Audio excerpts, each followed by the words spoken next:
চার দেয়ালে থাকা এই ঘরটি কেন যেন একঘেয়েমি হয়ে আছে। সাদামাটা মন নিয়ে চলা গেল, কিন্তু সাদামাটা ঘরে বাস করা যায় না। আমার এই সাদামাটা দেয়ালটাকে আজকে আমি রঙিন ভাবে সাজাবো। তার জন্য কিছু পর্দা আমি অনলাইন থেকে অর্ডার করেছিলাম। আসসালামু আলাইকুম, কেমন আছেন সবাই? আশা করছি যে যেখানে আছেন আল্লাহর অশেষ রহমতে ভালো আছেন। সোনিয়া লাইফস্টাইলে আপনাদের সবাইকে স্বাগত জানাই। অনেকদিন ধরে ভাবছি আমার এই সাদামাটার দেয়ালটাকে খুব সুন্দর করে সাজাবো, কিন্তু কি দিয়ে শুরু করব আসলে এটাই ভাবতে পারছিলাম না। সবার প্রথমে আমার যে জিনিসটা পরিবর্তন করার প্রয়োজন সেটা হচ্ছে আমার ঘরের পর্দা। ব্যস্ততার কারণে নিজের কোনো কিছু করা হচ্ছিল না। তবে হ্যাঁ, যেখানে আমার শান্তির নেই সেই জায়গাটা অবশ্যই আমাকে সুন্দর করে পরিপাটি করে রাখতে হবে। তাই তো সবার প্রথমে আমি আমার ঘরের জন্য কিছু পর্দা অনলাইন থেকে নিয়ে নিলাম। অনলাইন থেকেই প্রথম আমার কেনাকাটা ঘর সাজানোর জিনিসপত্র। অনেকটা কনফিউজড ছিলাম যে কেমন না কেমন হয়, কিন্তু আলহামদুলিল্লাহ কাপড়ের কোয়ালিটি গুলো ভালোই ছিল। কম প্রাইসের মধ্যে বেস্ট কালেকশন।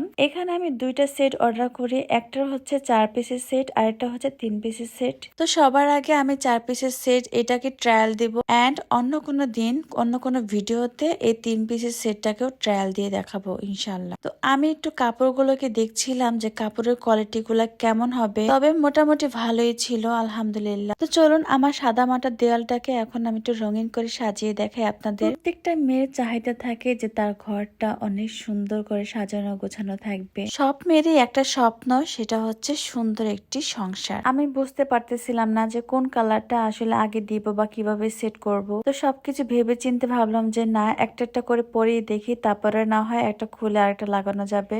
যেহেতু আমার দেয়ালের কালারটা কেমন জানো, তো আমি ভাবতেছি খুব শীঘ্রই আমার এই দেয়ালের কালারটা চেঞ্জ করব। যত সুন্দর জিনিসই আমি এই দেয়ালে লাগাই না কেন তেমন একটা ফুটে না, শুধুমাত্র এই কালারটা এই জন্য। আচ্ছা, সবাই আমাকে একটু সাজেশন দেন তো কোন কালারটা করলে সবকিছু দেয়ালের মাঝে ফুটে থাকবে। পর্দাগুলোর সাথে যে নেট গুলো আছে সেগুলোকে বেল্ট করার জন্য এরকম 4টা বেল্টও দিয়ে দিয়েছে, সাথে 2টা চাকিও দিয়ে দিয়েছে। যদি কোনো কারণে ভেঙে যায় তবে এই দুইটাকে লাগিয়ে নেওয়া যাবে। আচ্ছা, গ্রিন কালারের দেয়ালের সাথে এই পর্দাগুলোকে কেমন লাগছে একটু জানাবেন প্লিজ। প্রত্যেকটা নেটের সাথে আমি এভাবে বেল্ট পেঁচিয়ে নিব।